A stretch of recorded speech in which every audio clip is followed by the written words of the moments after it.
So welcome to Advait class. आज हम लोग अभी 8 क्लास के चैप्टर 1 मैथ्स का रेशनल नंबर पढ़ने जा रहे हैं।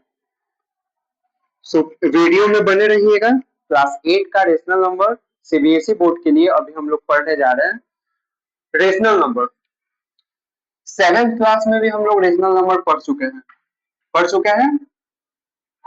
रेशनल नंबर 8 क्लास में भी हम लोग को वही सेम चीज हम लोग को पढ़ना है, बट थोड़ा सा इसमें डीपली पढ़ेंगे। तो आइए समझते हैं कि पहले रेशनल नंबर बोलते किसको है। रेशनल नंबर 7th क्लास में अगर याद होगा कि रेशनल नंबर कहते किसको है, तो डिफिनीशन आप लोग को पता होगा।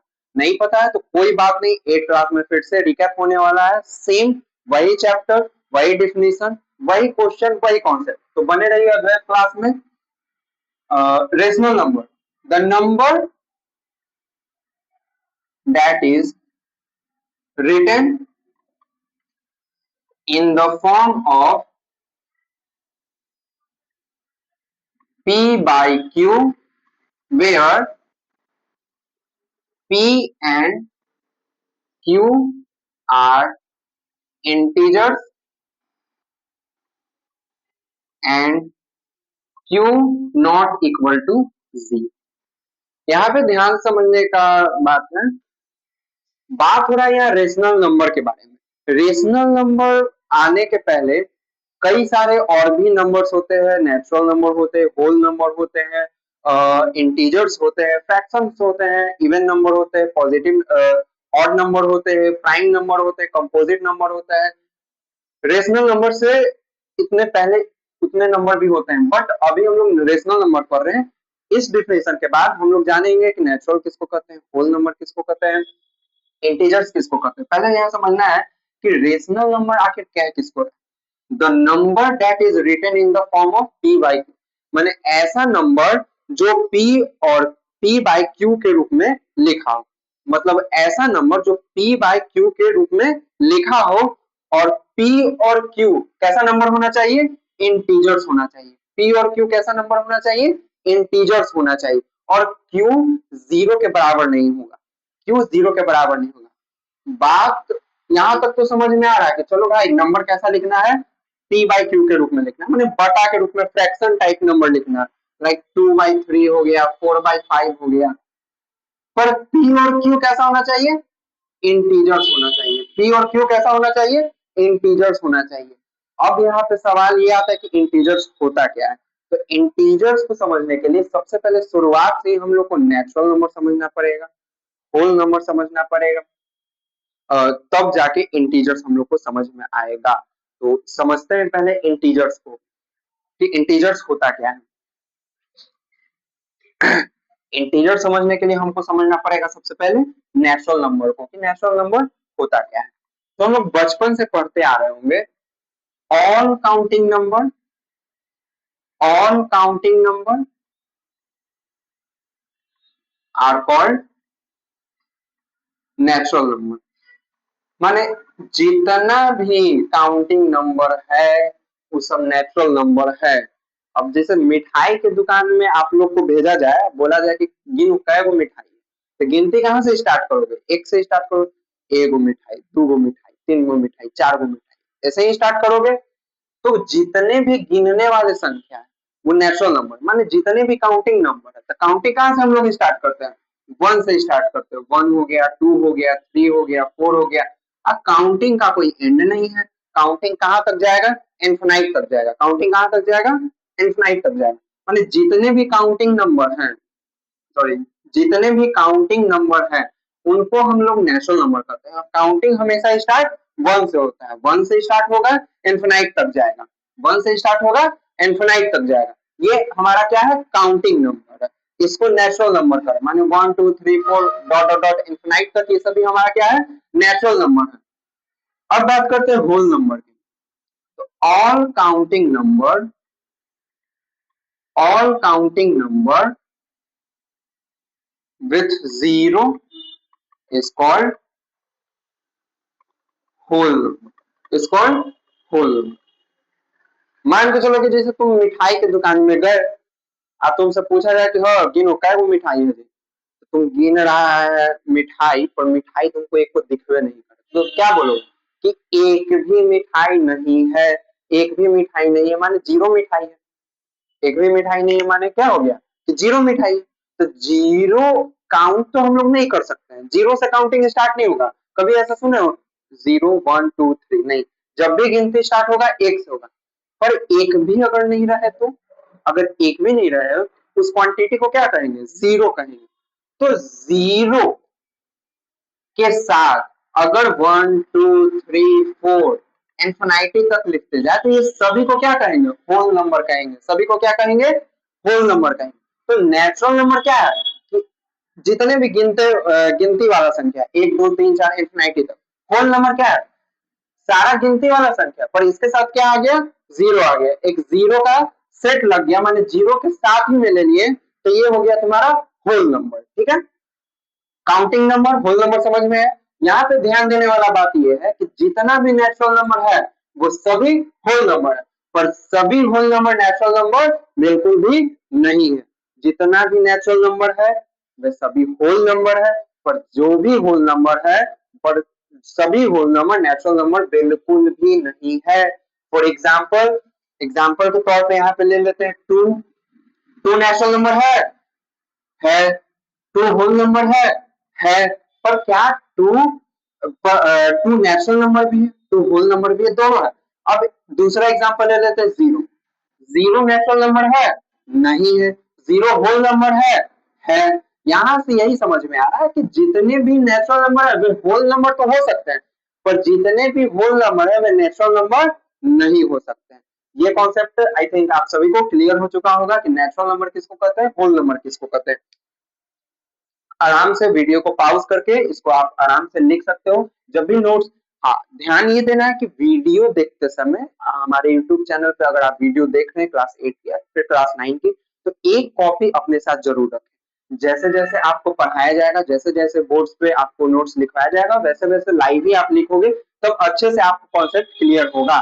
नोट्स अगर आपको लिखना है तो सबसे पहले नेचुरल नंबर लिखेंगे, फिर होल नंबर लिखेंगे, देन अभी इंटीजर्स आपको करवाने जा रहे हैं तब इंटीजर लिखेंगे, तब जाके रेशनल नंबर लिखेंगे। यहाँ पे रेशनल नंबर का इंट्रोडक्शन तो हो गया, बट यहाँ पे बीच में सवाल ये आ रहा था कि इंटीजर किसको कहते हैं, तो इंटीजर समझने के लिए सबसे पहले हम नेचुरल नंबर समझेंगे, होल नंबर समझेंगे। पॉज करके लिख लेना आप सभी लोग, यहाँ से नोट्स बनेगा। अब हम लोग इंटीजर्स को जानेंगे कि आखिर इंटीजर्स होता क्या है। हम लोग नेचुरल नंबर को समझेंगे तभी जान पाएंगे कि होल नंबर किसे कहते हैं। हम लोग होल नंबर को समझेंगे तभी जान पाएंगे कि इंटीजर्स किसे कहते हैं। इंटीजर्स,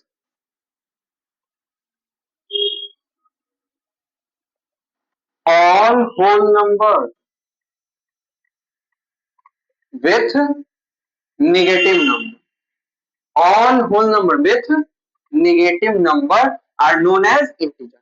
माने जितने भी होल नंबर हैं, जितने भी होल नंबर हैं उनको जब नेगेटिव नंबर के साथ लिखा जाए, नेगेटिव नंबर के साथ रखा जाए, तो वो सभी कंप्लीट सेट्स और होल नंबर का और नेगेटिव नंबर का दोनों का कंप्लीट सेट क्या कहलाएगा, इंटीजर कहलाएगा। क्या कहलाएगा, इंटीजर कहलाएगा। जैसे होल नंबर होता है zero, one, two, three, four, dot dot dot dot infinity तक। होल नंबर यहाँ समझ में आया, होल नंबर यही ना होता है जीरो से लेके इंफिनिटी तक। जब इस होल नंबर के सेट में इसके निगेटिव नंबर को भी रख दे, minus one, minus two, minus three, minus four, dot dot dot infinity. ध्यान ये देना कि माइनस वाले नंबर भी इंफिनिटी में जाएगा, पॉजिटिव वाले नंबर भी इंफिनिटी में जाएगा। यहाँ पे ध्यान दो तीन बातों को और देना। पहला कि जितना भी होल नंबर है उसको नेगेटिव नंबर के साथ रख रहे तभी इंटीजर कहला रहा है। नेगेटिव नंबर ऐसे नंबर्स होते हैं जिनके आगे माइनस का साइन होता है, सिंपल। पॉजिटिव नंबर ऐसे नंबर होते हैं जिनके आगे प्लस का साइन होता है, और प्लस का साइन लिखना जरूरी नहीं है। नेगेटिव का साइन के लिए माइनस लिखना जरूरी है नंबर के आगे, और पॉजिटिव नंबर लिखेंगे तो प्लस का साइन देना जरूरी बिल्कुल भी नहीं। यहाँ पे जो जीरो है, जीरो ना तो पॉजिटिव में आएगा, जीरो ना तो निगेटिव में आएगा। ठीक है, ये बात क्लियर हुआ। यहाँ पे ध्यान देने वाला बात यह है कि सारा होल नंबर इंटीजर है, सारा होल नंबर इंटीजर है, पर सारा इंटीजर होल नंबर नहीं है। सारा नेचुरल नंबर इंटीजर है, सारा नेचुरल नंबर इंटीजर है, पर सारा इंटीजर नेचुरल नंबर बिल्कुल भी नहीं है। और जितना भी निगेटिव नंबर है वो सब के सब क्या कहलाएगा? इंटीजर्स कहलाएगा। सब के सब क्या कहलाएगा? इंटीजर्स कहलाएगा। एक एक्स्ट्रा पॉइंट और कि हमेशा नंबर लाइन पे, हमेशा नंबर लाइन पे बीच में जीरो होता है और जीरो के राइट साइड में पॉजिटिव नंबर, जीरो के लेफ्ट साइड में निगेटिव नंबर को लिखेंगे। ठीक है, पॉजिटिव साइड के नंबर का बात यह है कि पॉजिटिव साइड वाला जैसे जैसे आगे बढ़ते जाएगा वैसे वैसे संख्या बड़ा होते जाएगा, जैसे जैसे आगे बढ़ता जाएगा वैसे वैसे संख्या बड़ा होते जाएगा। निगेटिव साइड में जैसे जैसे आगे बढ़ता जाएगा संख्या का वैल्यू छोटा हो जाएगा। एग्जाम्पल के तौर पे 1 बड़ा है या 2? 2 बड़ा है। 1 बड़ा है या 2? 2 बड़ा है। क्यों? क्योंकि ये पॉजिटिव नंबर है, जीरो के राइट साइड में होता है और जीरो के राइट साइड में नंबर जैसे बढ़ते जाता है वो बड़ा होते जाता है। 1 से बड़ा 2, 2 से बड़ा 3, 3 से बड़ा 4, 4 से बड़ा 5, 5 से बड़ा 6, 6 से बड़ा 7, ऐसे होता चला जाएगा। बट निगेटिव में ये चीज उल्टा है, निगेटिव में ये चीज उल्टा है, निगेटिव में ये चीज उल्टा है। क्या उल्टा है भाई? -1 बड़ा या -2 बड़ा? तो आंसर हमारा आएगा -1 बड़ा। -2 हमेशा छोटा रहेगा। माने सबसे बड़ा ये है, -2 सब छोटा -1 से, -2 से छोटा -3, -3 से छोटा -4, -4 से छोटा -5, उल्टा होगा। हमेशा नेगेटिव साइड में सब चीज क्या होगा? उल्टा होगा। यहाँ तक कॉन्सेप्ट क्लियर है? इंटीजर समझ में आया सभी को? इंटीजर समझ में आया सभी को? चलिए, समझ में आया तो अच्छी बात है, लाइक करिएगा, और नहीं समझ में आया तो कमेंट में आप सभी लोग अपना अपना कॉन्सेप्ट या डाउट लिख दीजिएगा। इंटीजर समझ में आने के बाद अब यहाँ पे कॉन्सेप्ट अच्छे तरीके से समझ में आएगा। किस चीज का? रेशनल नंबर का। किस चीज का? जल्दी से कमेंट में बताओ, किस चीज का कॉन्सेप्ट अच्छे से समझ में आएगा? रेशनल नंबर का।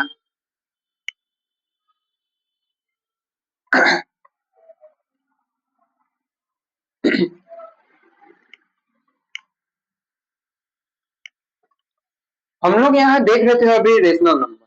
सबसे पहले तो नोट्स जब भी बनाना आप लोग तो सबसे पहले नेचुरल नंबर का, फिर होल नंबर का, फिर इंटीजर्स का, ठीक है, उसके बाद रेशनल नंबर का नोट्स बनाना है। रेशनल नंबर का डिफिनेशन लिखना।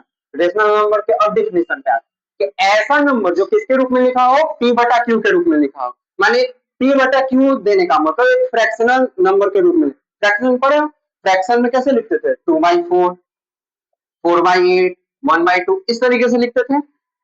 तो इस तरीके के रूप में लिखा हो, इस तरीके के रूप में लिखा हो, और पी और क्यू माने न्यूमरेटर और डिनोमिनेटर, पी किसको डिनोट कर रहा है? न्यूमरेटर को। क्यू किसको डिनोट कर रहा है? डिनोमिनेटर को। तो जो पी और क्यू होगा माने न्यूमरेटर डिनोमिनेटर, वो कैसा नंबर होना चाहिए? इंटीजर नंबर होना चाहिए। वह कैसा नंबर होना चाहिए? इंटीजर नंबर होना चाहिए। इंटीजर नंबर कहने का मतलब कि वो हमारा पॉजिटिव नंबर भी हो सकता है, वो हमारा निगेटिव नंबर भी हो सकता है, वो हमारा जीरो भी हो सकता है। बट ध्यान ये देना है, जो क्यू है वो जीरो नहीं होगा। जो क्यू है वो जीरो नहीं होगा, माने डिनोमिनेटर जीरो नहीं होगा। डिनोमिनेटर नीचे वाला जीरो कभी भी नहीं होगा।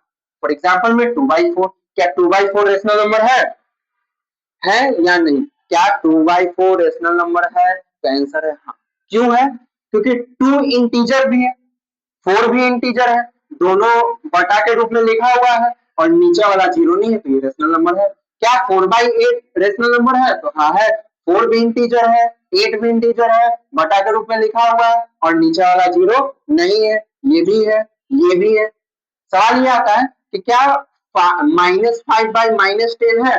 तो हाँ है, क्योंकि ये दोनों बटा के रूप में लिखा हुआ है और -5 भी इंटीजर है, -10 भी इंटीजर है और नीचे वाला जीरो नहीं है, ये भी रेशनल नंबर है। क्या 5/0 है? नहीं है। क्या 5/0 है? नहीं है। क्यों नहीं? क्योंकि बटा के रूप में है, दोनों इंटीजर है, पर नीचे वाला हमारा जीरो नहीं होना चाहिए था, नीचे वाला हमारा जीरो नहीं होना चाहिए था, इसलिए नहीं है। क्या -2/5 है। क्यों है? क्योंकि दोनों बटा के रूप में है, -2 भी एक इंटीजर, ये भी एक इंटीजर, और नीचे वाला जीरो नहीं है, इसलिए ये भी रेशनल नंबर है। क्या 0/4 है? क्या 0/-4 है? तो आंसर है हाँ है। क्यों है? क्योंकि दोनों इंटीजर है, दोनों क्या है? इंटीजर है, और नीचे वाला जीरो नहीं होना चाहिए था, ऊपर वाला जीरो है तो भी कोई दिक्कत नहीं है, बस नीचे वाला जीरो नहीं होना चाहिए था, नीचे वाला जीरो नहीं होना चाहिए था। तो ये दोनों भी हमारा है। क्या 2 है? क्या 2 एक रेशनल नंबर है? तो आंसर है हाँ है। क्यों है भाई? कैसे है? 2 कैसे है भाई? 2 तो पी वाई क्यू के रूप में लिखा हुआ नहीं है, फिर कैसे है? डाउट चल रहा होगा, कॉन्सेप्ट चल रहा होगा दिमाग में कि आखिर 2 है कैसे? तो ऐसे भैया कि कोई भी नंबर, नेचुरल नंबर ले लो या होल नंबर ले लो या निगेटिव नंबर ले लो, कोई भी नंबर के नीचे में 1 रहता है, बस छुपा हुआ रहता है। कोई भी नंबर के नीचे में डिनोमिनेटर 1 रहता है, बस छुपा हुआ रहता है। तो उस हिसाब से 2 भी है, उस हिसाब से -10 भी है, उस हिसाब से 0 भी है, उस हिसाब से 0 भी एक रेशनल नंबर है। क्यों है? क्योंकि 0 के नीचे भी 1 रहता है। अभी बातों पे ध्यान देना, हम क्या बोले कि कोई भी होल नंबर और कोई भी नेगेटिव नंबर के नीचे में 1 रहता है। तो डाउट आई थिंक क्लियर हो चुका होगा कि रेशनल नंबर किसको कहते हैं। समझ में आया सबको? समझ में आया कि रेशनल नंबर आखिर कहते किसको है? रेशनल नंबर ऐसा नंबर जो p बटा q के रूप में लिखा हो, p और q कैसा हो? इंटीजर्स हो, और नीचे वाला जीरो नहीं होना चाहिए, इसी को रेशनल नंबर कहते हैं, इसी को रेशनल नंबर कहते हैं। अगर कॉन्सेप्ट क्लियर हुआ तो लाइक करना, नहीं क्लियर हुआ तो कमेंट में जरूर कॉन्सेप्ट को बताना। डाउट का अलग से वीडियो बन के आएगा, डाउट का अलग से वीडियो बन के आएगा। अब रेशनल नंबर समझ में आ गया, रेशनल नंबर हम लोग को समझ में आ गया। अब देखते हैं कि रेशनल नंबर में आगे टॉपिक है क्या, रेशनल नंबर में और हम लोग को क्या क्या पढ़ना है। तो जिस प्रकार नंबर लाइन में 1 2 3 4 5 6 को रिप्रेजेंट करना था, वो भी हम लोग को पढ़ना है। असेंडिंग डिसेंडिंग हम लोग बचपन में पढ़े हैं, वो भी हम लोग को पढ़ना है। प्लस माइनस जो हम लोग पढ़े फ्रैक्शन वाला, सेम वो भी हम लोग को पढ़ना है। मल्टीप्लाई डिवाइड सारी चीज हम लोग को पढ़ना, असेंडिंग डिसेंडिंग वगैरह सब चीज हम लोग को पढ़ाई करना है। उससे पहले एक टॉपिक और है जिसको समझ जाते हैं। दो टॉपिक है, पहला इक्विवेलेंट रेशनल नंबर, दूसरा standard form of rational number. देखो इक्विवेलेंट कहने का मतलब, इक्विवेलेंट का मतलब है इक्वल। क्या है? इक्वल। दिखने में अलग अलग पर है इक्वल, दिखने में अलग अलग पर है इक्वल, दिखने में अलग अलग पर है इक्वल। फॉर एग्जाम्पल ऐसे समझते हैं 1/2, 2/4, 4/8, 8/16, 16/30। क्या ये दो सब अलग अलग फ्रैक्शन है? क्या ये सब अलग अलग फ्रैक्शन है? तो बोलोगे हाँ है, हम बोलेंगे नहीं। क्या ये अलग अलग फ्रैक्शन है? नहीं, सब सेम है। सब क्या है? सेम है। ये बस दिखने में अलग अलग है, बाकी वैल्यू सबका क्या है? सेम है। बस दिखने में अलग अलग है, बाकी वैल्यू क्या है? सबका सेम है। कैसे सेम है भाई? तो 1/2 को तो रिड्यूस नहीं कर पाएंगे, 2/4 को रिड्यूस करो 1/2, 4/8 को 1/2, 8/16 को 1/2, 16/32 को 1/2। देखो अब सब सेम आ गया, अब सेम आ गया। तो ऐसे ही टाइप को फ्रैक्शन को क्या कहेंगे? Equivalent fraction. या ऐसे ही टाइप के रेशनल नंबर को क्या कहेंगे? Equivalent rational number. तो तुमसे पूछा जाए कि 4/8 और 16/32 क्या ये दोनों इक्विवेलेंट है? आंसर होगा यस। आंसर क्या होगा? यस, है ना, आंसर क्या होगा, यस होगा। इसी को कहेंगे इक्विवेलेंट फ्रैक्शन, इसी को क्या कहेंगे, इक्विवेलेंट फ्रैक्शन कहेंगे। अब आता है standard form of rational, standard form of rational, standard form मैंने काट छाट के छोटा कर देना, है ना, स्टैंडर्ड फॉर्म मैंने काट छाट के छोटा कर देना, एकदम काटो छाटो अब बराबर कर दो, काटो छाटो बराबर कर दो, कैसे बराबर कर दो, और 16/12। काटने में तो ये सब बुद्धि चलता है, काटने में क्या चलता है, बुद्धि चलता है, फिर भी एगो आसान तरीका है। क्या होना चाहिए आसान तरीका, जो ऊपर और जो नीचे नंबर है, जो ऊपर न्यूमरेटर में जो डिनोमिनेटर नंबर कहा है कि इसको स्टैंडर्ड फॉर्म में करो, क्या मैं करूं, स्टैंडर्ड फॉर्म में करो, माने काट छाट के छोटा करो, तो इन दोनों नंबर का क्या निकाल देंगे, एचसीएफ, क्या निकाल देंगे, एचसीएफ, क्या निकाल देंगे, एचसीएफ। तो 16/32 का एचसीएफ निकालो तो जल्दी से, 16/32 का एचसीएफ दो बार में 32, क्या एचसीएफ, 16, एचसीएफ क्या आया, 16, एचसीएफ क्या आ गया, 16 आ गया। तो माने ये जो एचसीएफ आएगा, माने दो वो नंबर है न्यूमरेटर डिनोमिनेटर, इसका एचसीएफ निकालना रहता है, और जो एचसीएफ आता है उसी एचसीएफ से ये दोनों नंबर कट जाता है, तो जाहिर सा बात है 16 एचसीएफ आया तो 16 से दोनों कट जाएगा, 16 के टेबल में ये 1 बार में, 16 के टेबल में ये जितने बार में काट रहे हैं उसको लिखना रहता है ना, जैसे 16 से हमको काटना था तो 16 के टेबल में 16 1 बार में, 32 2 बार, आंसर कितना आया। जब एचसीएफ से अगर हम निकालेंगे तो एक ही बार में स्टैंडर्ड फॉर्म आ जाए, अगर एचसीएफ से हम निकालेंगे तो एक ही बार में स्टैंडर्ड फॉर्म आ गया, नहीं तो दूसरा तरीका ऐसे भी था 16/32, तो ये दोनों के लास्ट में क्या है, इवन नंबर है तो 2 से कट जाएगा दोनों, तो 2 के टेबल में 8 बार में, 2 के टेबल में 16 बार में, ये दोनों भी 2 से कटेगा, 2 के टेबल में 4 बार में, 2 के टेबल में 8 बार में, ये दोनों भी 2 से कटेगा, 2 के टेबल में 2 बार में, 2 के टेबल में 4 बार में, ये दोनों भी 2 से कटेगा, 2 के टेबल में 1 बार में, 2 के टेबल में 2 बार में, तो आंसर आया 1/2। या तो ऐसे बना, तो ऐसे में बुद्धि लगेगा, जो नहीं है तुम लोग के पास, मेरे पास है, इसलिए हम पढ़ा रहे हैं। बाकी अगर बुद्धि नहीं है तो कोई बात नहीं है, हम लोग एचसीएफ निकाल लेंगे, और सीरियस बात तो लेना नहीं है, बुद्धि मेरे पास भी नहीं, इसलिए एचसीएफ वाला तरीका हमको पता है, तो एचसीएफ निकाल लेंगे, एचसीएफ से दोनों को काटेंगे, रेड्यूस करेंगे, एक ही बार में आंसर आ गया, इसी को कहेंगे स्टैंडर्ड फॉर्म। बस इतना कॉन्सेप्ट क्लियर हुआ सभी को, अगर सभी को क्लियर हो गया तो लाइक जरूर करना, अगर नहीं क्लियर हुआ फिर भी लाइक करना, सब्सक्राइब भी करना, और कमेंट में अपने डाउट्स को बताना, ताकि डाउट्स को देख के तुम्हारे मैं एक स्पेसिफिक वीडियो अपलोड करूं सारे डाउट्स को मिलाकर।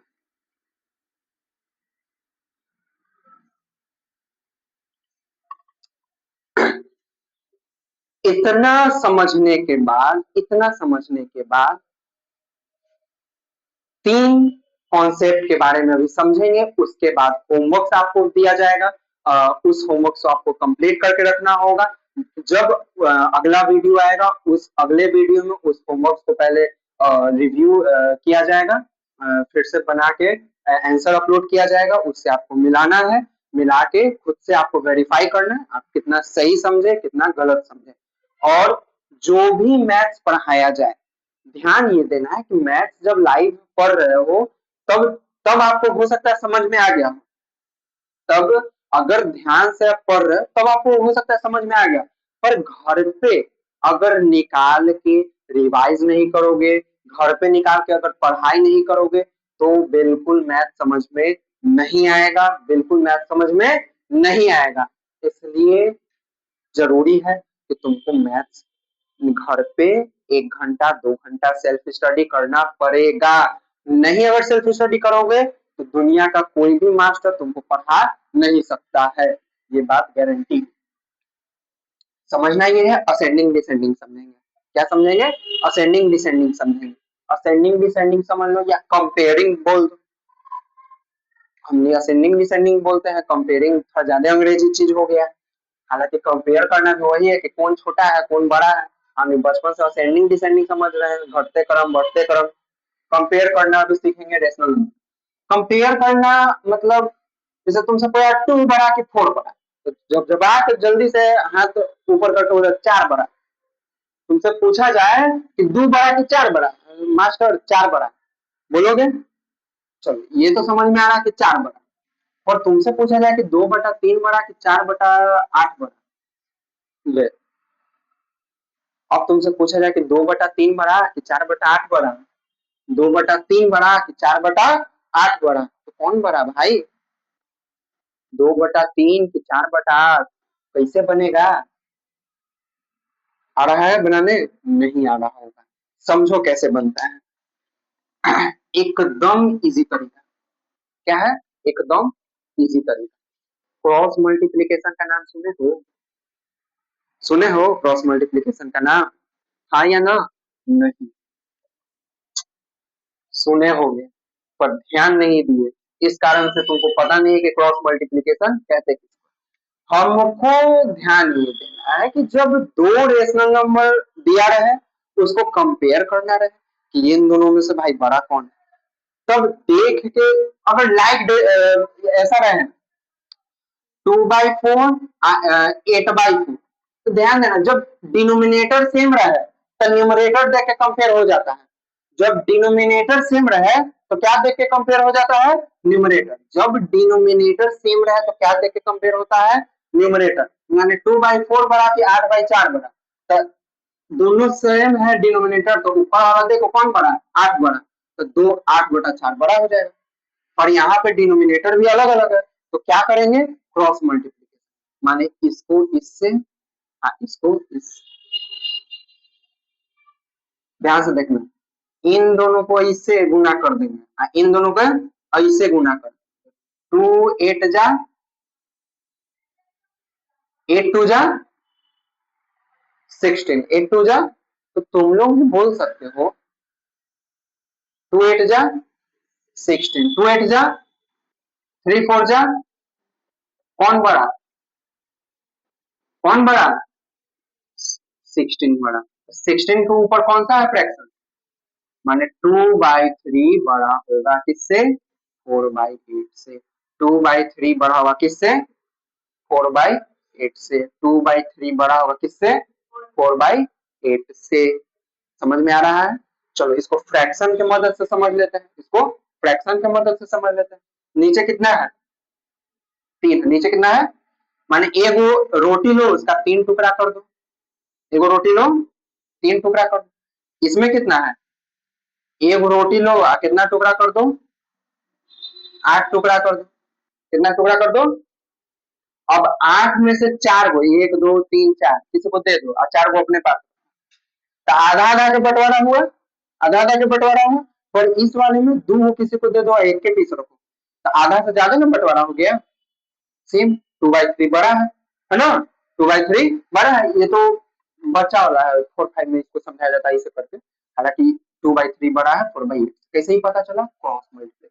जब भी दो रेशनल नंबर दिया रहे, जब भी दो रेशनल नंबर दिया रहा है तब ऐसे क्रॉस मल्टीप्लीकेशन से चेक करेंगे। क्या करना है? 2/3 था 4/8 था, इन दोनों को गुना करेंगे। क्या करेंगे? पहले इन दोनों को, इन दोनों को गुना करेंगे तो यहाँ पे लिखेंगे, ऐसा नहीं कि 2 8 जा 16 यहाँ लिख दो, ये नहीं करना। इन दोनों को गुना करना तो यहाँ लिखना, इन दोनों को गुना करना तो यहाँ पे लिखना। और फिर जो बड़ा होगा उसके ऊपर वाला फ्रैक्शन ही बड़ा होगा। तो ये कॉन्सेप्ट अच्छा है, ये समझ में आया? तो लोग को कंपेयर करने वाला, जब दो रेशनल नंबर हो तो क्रॉस मल्टीप्लीकेशन से कंपेयरिंग होता है। जब दो रेशनल नंबर हो तो कैसे होता है कंपेयरिंग? क्रॉस मल्टीप्लीकेशन से होता है। पर दो से ज्यादा रहे तो, पर दो से ज्यादा रहे तो 2/3 4/8 5/12। अब बता, जैसे दो से ज्यादा रहे तब क्या करना, तब कैसे कंपेयर करोगे? तो सबसे पहले क्या करना हम लोग को, जो भी रेशनल नंबर दिया हुआ है उन सभी का, उन सभी के डिनोमिनेटर का एलसीएम निकालना। माने एलसीएम ऑफ 3 8 12। एलसीएम ऑफ 3 8 12, जल्दी जल्दी से एलसीएम निकाल लेते हैं। 3 8 12 का एलसीएम जल्दी जल्दी निकालो। 2 के टेबल में 4 6, 2 के टेबल में फिर से लग जाएगा 2 3, और 3 के टेबल में 1 2 1। एलसीएम क्या आ गया 3 2 6 6 2 12 12 2 24 एलसीएम कितना आया 24 एलसीएम कितना आया 24 अब इस एलसीएम को लेके सबको इक्विवेलेंट करेंगे कैसे करेंगे 2/3 पहला रेशनल नंबर अब इसके डिनोमिनेटर में ये देखना है कि 3 के टेबल में क्या मल्टीप्लाई करेंगे 24 आ जाए 3 के डिनोमिनेटर से देखेंगे न्यूमरेटर से नहीं डिनोमिनेटर से तो डिनोमिनेटर क्या है 3 माने 3 के टेबल में क्या मल्टीप्लाई करेंगे 24 आ जाए तो आंसर है 8 अब जब नीचे 8 से गुना कर रहे तो ऊपर भी 8 से 8 टू जा 16 और 3 8 जा 24 अब दूसरे वाले ले लेंगे 4/8 8 के टेबल में कितना से गुना करेंगे कि 24 आ जाए 3 तो ऊपर में भी 3 4 3 जा 12 8 3 जा 24 अब 5/12 ले लेंगे 12 के टेबल में कितना मल्टीप्लाई करेंगे 24 आ जाए तो 2 तो ऊपर में भी 2 5 2 जा 10/24 अब इन नंबर को यहाँ सरिया के लिख लो 16/24 12/24 10/24 अब इसको असेंडिंग में लिखो नहीं तो डिसेंडिंग में लिखो हालांकि ये तो डिसेंडिंग ऑर्डर में है ये तो ऑटोमेटिक क्या है डिसेंडिंग ऑर्डर में अगर इसको असेंडिंग ऑर्डर में लिखना रहता तो देखो सबका नीचे वाला डिनोमिनेटर क्या है सेम है तो ऊपर वाले से कंपेयर करेंगे तो ऊपर सबसे छोटा कौन है 10 10/24 उससे बड़ा हमारा 12/24 उससे बड़ा हमारा 16/24 अब इसके नीचे इसका ओरिजिनल फ्रैक्शन लिख देंगे 10/24 किसका था 5/12 माने सबसे छोटा कौन है 5/12 फिर कौन है 4/8 फिर कौन है 2/3 इस तरीके से कंपेयर हो गया इस तरीके से ये क्वेश्चन यहाँ पे कंपेयर हो गया समझ में आया होगा सबको अच्छे से तो यहाँ से हम क्या असेंडिंग डिसेंडिंग पूरे अच्छे तरीके से समझ गए रेशनल नंबर का एक एक्सरसाइज आर एस अग्रवाल का बन जाएगा बस इसी से असेंडिंग और डिसेंडिंग ही दिया हुआ है बस इसके अलावा कुछ नहीं तो एक एक्सरसाइज आराम से अच्छे से बन जाएगा अगर कॉन्सेप्ट समझ में आया हो तो लाइक कर देना नहीं समझ में आया होगा तो वही कमेंट करके अपना डाउट्स को बता सकते हो चलो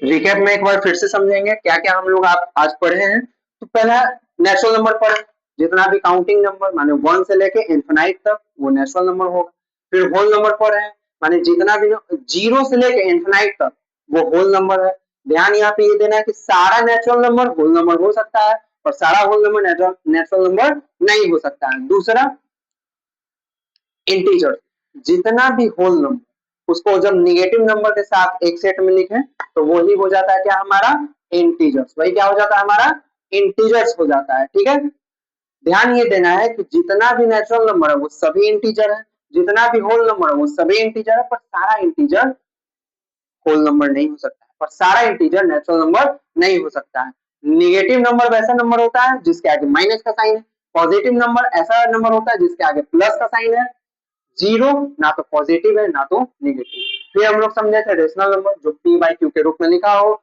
और p क्यू इंटीजर्स हो और नीचे वाला डिनोमिनेटर जीरो ना हो तो वही होता है हमारा क्या रेशनल नंबर फिर कुछ कॉन्सेप्ट को हम लोग देखें अगले क्लास में अभी आप लोग को होमवर्क कुछ दिया जाएगा अगले क्लास में आपको बताया जाएगा कि एक रेशनल नंबर को नंबर लाइन पे कैसे रिप्रेजेंट करते हैं अगला टॉपिक हमारा होगा कि एक रेशनल नंबर को नंबर लाइन पे कैसे रिप्रेजेंट करते हैं अगला टॉपिक हमारा ये भी होगा कि जो भी रेशनल नंबर है उसको ऐड सब्ट्रैक्ट मल्टीप्लाई डिवाइड कैसे करते हैं क्या क्या प्रॉपर्टी यूज होता है ये सभी हमारा अगला टॉपिक रहेगा तब तक के लिए देखते रहिए अद्वैत क्लास अभी आप लोग को होमवर्क मिलेगा इसको नोट डाउन कर लेना है आप सभी को और नोट डाउन करने के बाद घर पे आप सभी को बनाना है सबसे पहला कंपेयर करना है आपको 2/8 6/15 दूसरा कंपेयर करना है -2/4 8/2 फिर असेंडिंग ऑर्डर लिखना है असेंडिंग ऑर्डर में इसको बनाना है -2/8 1/16 2/4, 3/-2, इसको असेंडिंग ऑर्डर में लिखना है। और तीसरा इसको डिसेंडिंग ऑर्डर में लिखना है।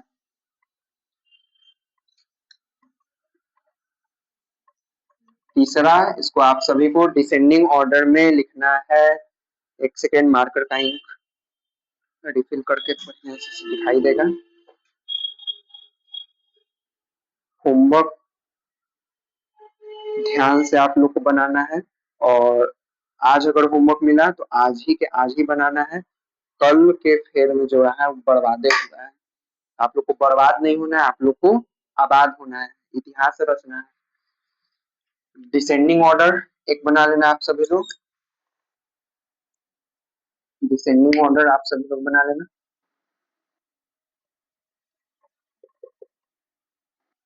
8/12, 6/15, 9/5, -2/-8।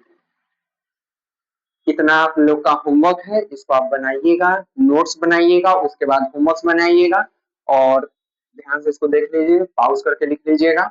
और अद्वैत क्लास में आप सब वीडियो अगर देख रहे हैं अद्वैत क्लास पे, तो आप लोग का बहुत बहुत धन्यवाद। अगर वीडियो अच्छा लगा हो तो चैनल को सब्सक्राइब जरूर करिएगा। सारा कॉन्सेप्ट आपको यहाँ पे अच्छे तरीके से समझाया जाएगा। अगर कुछ भी डाउट होता है तो कमेंट सेक्शन में आप अपना डाउट जरूर बताइएगा, उस पर एक पार्टिकुलर वीडियो भी बनाया जाएगा। तब तक के लिए धन्यवाद। देखते रहिए अद्वैत क्लास। C you soon.